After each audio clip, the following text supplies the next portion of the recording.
These are the treasure houses of an ancient desert kingdom, a land the size of Western Europe, where rainfall is a near miracle and oil flows like water. The world's largest oil reserves are here in Saudi Arabia, so it's hardly surprising that a gallon of petrol costs less than 2 shillings. Cheap maybe, but there's no one-way route to luxury living in this scorching corner of the earth.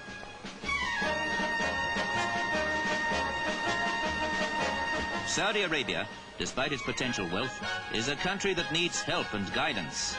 Why else would a group of prominent English surgeons and specialists hurry away from London's shivering climate to board an aircraft bound for a land where winter merely means the temperature drops below the century mark?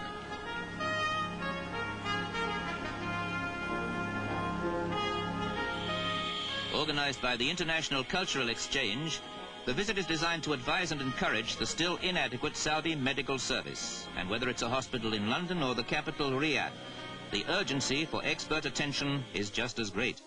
Perhaps more so here, where there are no qualified heart, plastic, chest or neurosurgeons. Such is the desperate need of a people who live alongside almost unimaginable riches.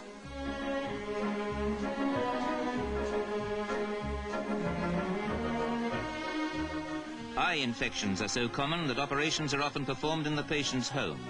Many sufferers can be cured if treated at an earlier stage, and for one young Arab prince, examination by an English specialist may prevent the tragedy of blindness.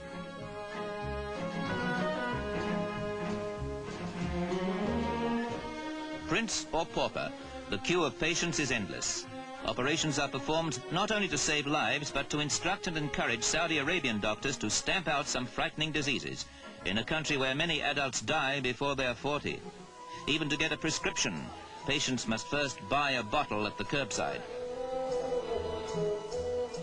A stream of Arabs shuffling forward for hospital treatment is perhaps primitive to Western eyes. These people seem to accept the waiting and the unimportance of time, probably because time can be based on any one of 3 systems, all hours different from each other.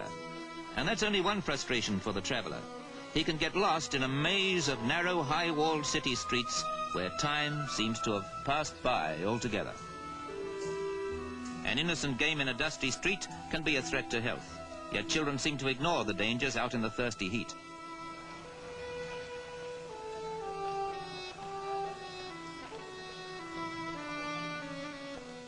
But no, this tour back into history and legend is jolted forward into the 20th century by the sight of Saudi Arabia's latest landmark, the TV studios. And there's almost a big screen atmosphere about a visit to the palace of King Faisal, the immensely rich monarch of this desert kingdom.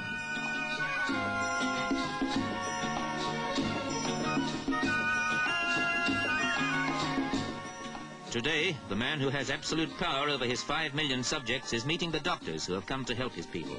Decisions made on this occasion will push Saudi Arabia a little further along the road to healthy prosperity.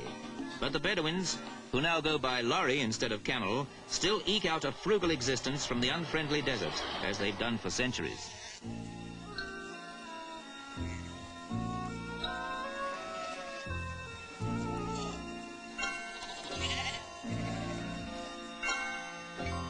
Somehow the nomadic tribes manage to survive in this scorching sea of sand. The oil beneath means nothing to their unchanging way of life. The heavily veiled women still spin goat's hair to weave the walls of their tented homes.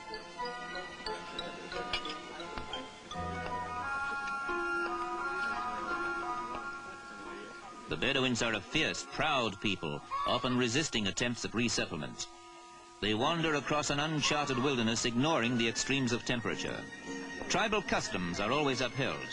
Girls have to be veiled when they reach 12, the marriageable age.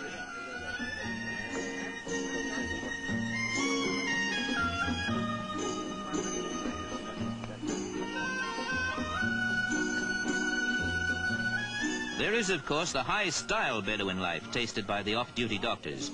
Wines and spirits are forbidden in the country, so coffee takes on the importance of a pre-feast aperitif. Drinking goes on until a little shake of the empty cup signifies enough.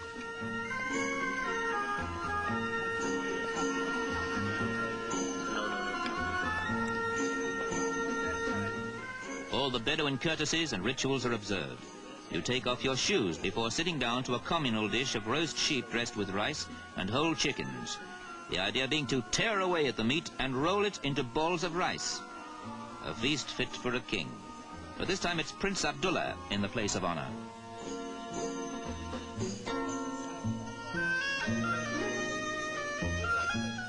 It's difficult to imagine how the wealth from oil could possibly reshape the lives of these desert nomads. The goat market is much the same as it was in the days when the whole country was just a blank on the map.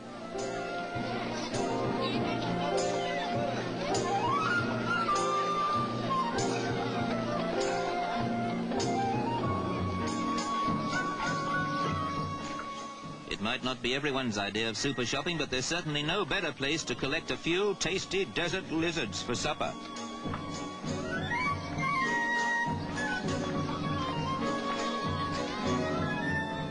Saudi Arabia cannot ignore or escape the domination of the desert, yet there are isolated places where it blossoms into jungle lushness.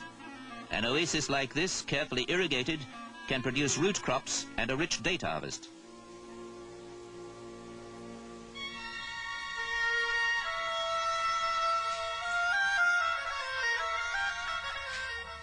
Here indeed is proof that the desert can be made fertile. It's a favorite site for tribes who pitch their tents in such unexpected greenery. Some even build small huts for a longer escape from the open desert.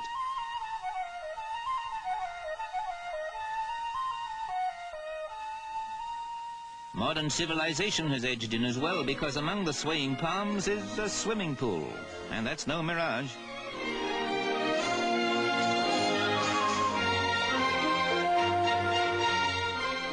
A land of too little water and too much oil. That would probably describe the dilemma of a country which is only just realizing its importance in the 20th century. Those treasure houses in the desert may represent great future wealth, but that's not enough. Saudi Arabia needs expert advice and encouragement. Just in fact what the doctors ordered, and by their goodwill example, underlined.